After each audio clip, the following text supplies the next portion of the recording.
preview, we're going to fly the, I believe it's the 6th leg of the Pacific Northwest series of flight plans. This one's from Tsuniah Lake Lodge to Knight Inlet. It's our first water landing. Be flying the X-Cub with floats. Got some additional choices now that come in the standard game, and of course any aircraft you have with floats you can fly, but I'm going to fly the X-Cub.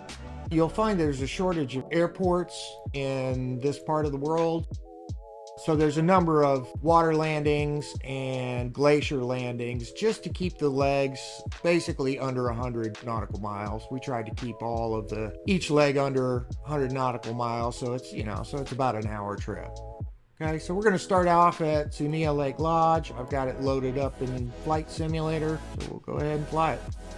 Okay, and early disclaimer, if you're looking for tips and tricks on water landings, it's probably not the video you're looking for. I might be able to give you some tips and tricks on crashing in water.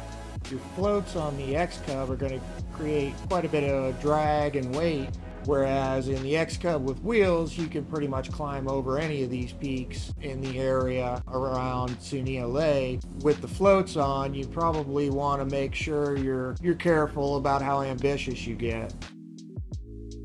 So we're coming up on our first waypoint, which is Tsuniah Lake at a nice reasonable 4,000 feet. Now, I climbed to 6,000. I caught some updrafts coming through the pass, so I accepted Mother Nature's gift and picked up a couple thousand extra feet.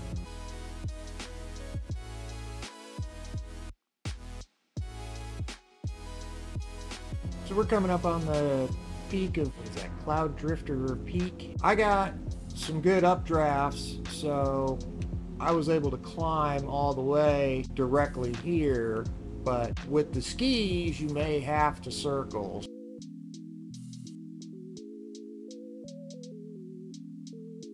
So my next waypoint's way down there in the valley, Mosley Creek, at 4,000 feet.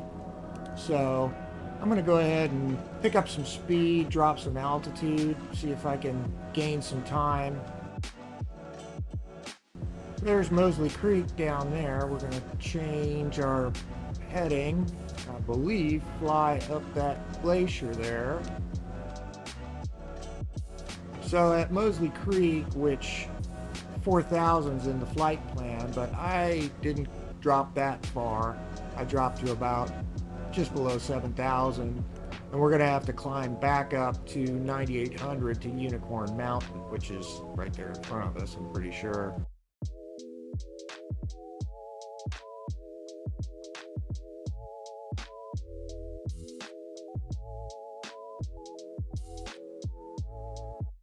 So clearing Unicorn Peak itself, it says 9,800 feet, so 10,000 feet is fine for Unicorn Mountain, but to clear the nearby peaks, you're going to want to be at closer to 11,000. Actually, you're going to want to be over 11,000.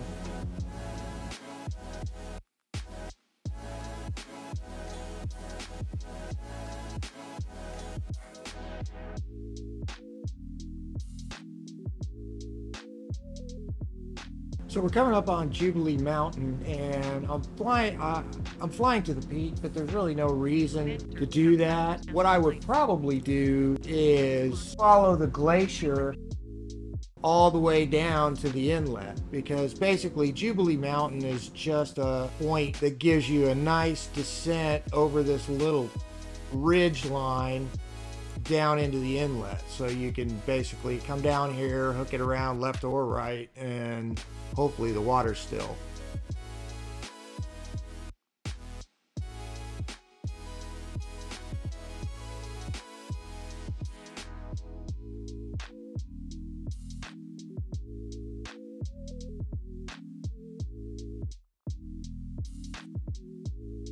So we're coming up on Knight Inlet. Obviously it's a water landing, so no runway to line up for. As long as you retracted your landing gear when you took off, there's nothing to do. The floats are hard mounted, so you're already ready for water landing.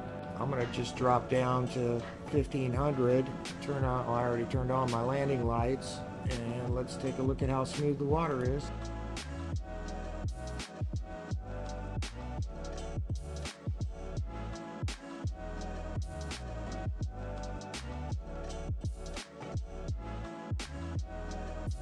So it all seems nice and sheltered. I think what I'm going to do is make a left-hand approach and hopefully come up on that beach right there. Yeah, that should work.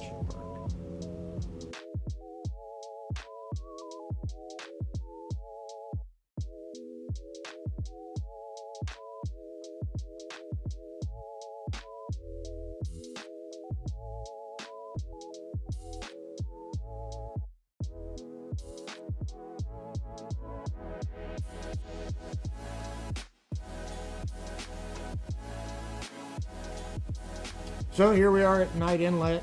That's our water landing. If you enjoyed this, please like and subscribe.